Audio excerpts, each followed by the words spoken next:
আসসালামু আলাইকুম রহমতুল্লাহি ওবরকাতু। সবাই কেমন আছেন? আশা করি খুবই ভালো আছেন। আজকে আপনাদের জন্য নিয়ে আসলাম লাক্সারি আইস পিলো, মেমোরি পিল্লো। খুবই একটা আকর্ষণীয় একটা পিল্লো আজকে আপনাদের জন্য নিয়ে আসলাম। পিল্লোটার আপনারা দাম পড়ে যাচ্ছে এখানে 129 রিয়াল, মাত্র 129 রিয়ালে আপনারা পেয়ে যাচ্ছেন এই আইস পিল্লোটা।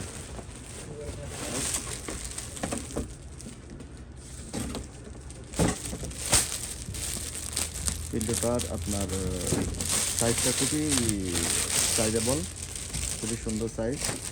আপনার বড়ও না ছোটও না, একদম মাঝারি টাইপের সাইজ, খুবই সফট। এটার কাপড়টা উপরে এটা আইস, এখানে সবসময় ঠান্ডা থাকবে। মাত্র 129 আপনারা পেয়ে যাচ্ছেন আইস পিল্লোটা। এখানে আপনার ফ্রেম সিস্টেম আছে, ভিতরে দেখতে পারবেন এটার ভিতরে কি আছে, কিভাবে এটা বানানো হয়েছে। দেখুন, সম্পূর্ণ মেমোরি ফোম দেখছেন, সম্পূর্ণ মেমোরি ফোম। উপরে কাভারটা আপনার আইস কাভার, সবসময় এটা ঠান্ডা থাকে। মাত্র 129 আপনারা পেয়ে যাচ্ছেন এই পিল্লোটা।